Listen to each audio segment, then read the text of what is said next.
গরিব মানুষ কাজ করে সংসার চলে, আমার হাত ধরে বলছে ও ভাই আমি কি হয়েছে গো ফুপু, ফুপু বলি ও ভাই কি হয়েছে ফুপু বলো না, এই নাকি কাগজপত্র হ্যান ত্যান কি হবে না হবে, কি করবো বলো তো, আজকে নাকে তেল দিয়ে ঘুমাও। ফুপু বয়স্ক 2002 সালের ভোটার লিস্টে তোমার নাম আছে, কেউ খুঁজেছে? বলে হ্যাঁ ওইগুলো আছে। আমি তাহলে আবার আর না থাকলেও তোমার যা ডকুমেন্টস আছে তুমি চিন্তা নেই, নাকে তেল দেবো না। এটা আতঙ্কিত করা হচ্ছে। এই আতঙ্কিত হতে আমি বারণ করছি আপনাদের। আমি একটা উদাহরণের জন্য বলি, এই ঘোজের মাঠ, এই জায়গাটার নাম পড়াটার নাম কি? ঘোজের মাঠে।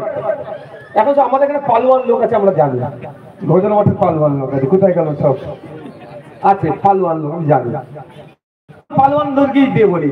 ঘোজের মাঠে খবর পাওয়া যাচ্ছে বাঘ এসেছে এইখানটায়, সব ছুটে তো প্রথমে কি করছে, বাঘ এসেছে, তৃণমূল বলছে পালা বাঘে খেয়ে নেবে, ছুটছি সবাই, ঘরে ঢুকে পড়েছে, ঘরে ঢুকে পড়েছি। তৃণমূলের কাজ কি হবে? বাঘটাকে ধরে খাঁচাই ভরা। তৃণমূলের কথা যদি আপনারা ভরসা করেন, প্রথম কাজ কি হবে? বাঘটাকে ধরে খাঁচাই ভরা। বাঘ এসেছে তোরা পালা বলে আপনাদের ঘরে ঢুকিয়ে দিয়েছে। বিজেপি বাঘটাকে আনছে, মমতা ব্যানার্জি ডেকে নিয়ে আসছে, এটা মাথায় রাখবে।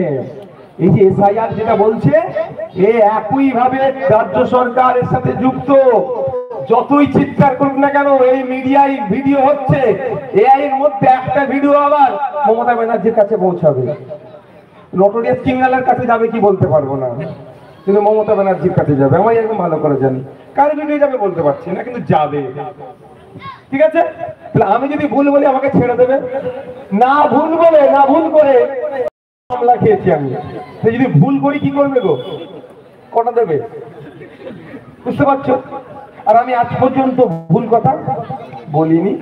একটা ডেট শুধু ভুল বলেছিলাম, 4 তারিখের জায়গায় 2 তারিখ বলেছিলাম, সেটাও আমি না প্রকাশ্যে আমি আমার ভুলটা শুধরে নিয়েছি। আমি এই ধরনের রাজনীতি করি, মিথ্যার আশ্রয় নিয়ে আমি রাজনীতি করব না। সমাজ ব্যবস্থা পরিবর্তন করতে এসেছি, মিথ্যার আশ্রয়ের প্রয়োজন নাই। আজকে মানুষ বুঝতে পারছে না, কালকে বুঝবে। কিন্তু মিথ্যা বলে মানুষকে গোমরাহ করে বেশি দিন ক্ষমতায় টিকে থাকা যায় না, যেটা আজকে তৃণমূলের অবস্থা হয়েছে। মিথ্যা বলে মানুষকে গোমরাহ করে 2021 সালে নির্বাচনী বৈতরণী পার করেছিল যে গল্প শুনিয়ে। আর আজকে বাচ্চা বাচ্চা বড় বড় গ্রামে গ্রামে পাড়াই মহল্লাতে খোঁজ নিয়ে দেখুন, বিজেপি তৃণমূল কি আলাদা? বলবেন না, বিজেপি তৃণমূল একটি বৃন্তে দুটি ফুল। প্রমাণ হয়ে গেছে, এক্সপোজ হয়ে গেছে। পশ্চিমবাংলায় এসআইআর করতে দেবো না বলে তৃণমূল প্রচুর লাফালাফি করছিল, তো করছিল ভাই, এসআইআর হতে দেবো না। তখন আমি বলেছিলাম এসআইআর নিয়ে আতঙ্কিত হবেন না, আর এসআইআর সামনে মাস থেকে শুরু হবে। অফিসিয়াল কাজ ওরা অনেকটা এগিয়ে নিয়েছে, কাজ অলরেডি চলছে। আর আজকেও বলছি আমি, এসআইআর নিয়ে আতঙ্কিত হবেন না। আতঙ্কিত হলে সমস্যার সমাধান হয় না। এসআইআর যে সমস্যা তৈরি করতে চাইছে, আমরা গণতান্ত্রিক প্রক্রিয়ায় তার সমাধান করব। আপনারা জানেন, সাপে কামড়ে মারা গেলে, সাপে কামড়ালে 90 মিনিট থেকে 100 মিনিটের মধ্যে এবিএস, তাকে অ্যান্টিভেনাম বলা হয়, যদি কারো গায়ে প্রয়োগ করা হয় সে বেঁচে যেতে পারে। তাই ওকে এটা তুলে দাও, চলে যাবে।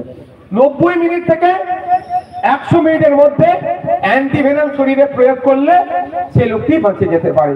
কিন্তু অনেক ঘটনা দেখবেন, চাষিবুষি মানুষ সাপে কামড়ানোর সাথে সাথে মানুষ মারা গেছে, খবর আছে তো? ওটা কি সাপের বিষে মারা গেছে? মেডিকেল সায়েন্স বলছে ওটা সাপের বিষে মারা যায়নি, ও আতঙ্কিত হয়ে ওর হার্ট অ্যাটাক করেছে, ওর হার্ট ফেল করেছে, আতঙ্কিত হয়েছে, সাপ কামড়েছে মরে যাবো, হার্ট ফেল করেছে। যদি সাপে কামড়ানোর মধ্যে 100 মিনিটের মধ্যে অ্যান্টিভেনাম দেওয়া যায় শরীরে, মেডিকেল সায়েন্স বলছে ওই লোকটি বেঁচে যেতে পারে। তাহলে সাথে সাথে কিভাবে মরছে? হার্ট ফেল করার জন্য, আতঙ্কিত হওয়ার জন্য। আমার বক্তব্য এখানে, আতঙ্কিত হবেন না, তাহলে হার্ট ফেল করবে আপনার। পাড়ায় বাঘ ঢুকেছে, পাড়ার বাঘকে ভোজের মাঠে পালন দিয়ে খাঁচাই আমরা করবো। বুঝতে পারছেন না কি বলছি? এসআইআর হবে, এসআইআর।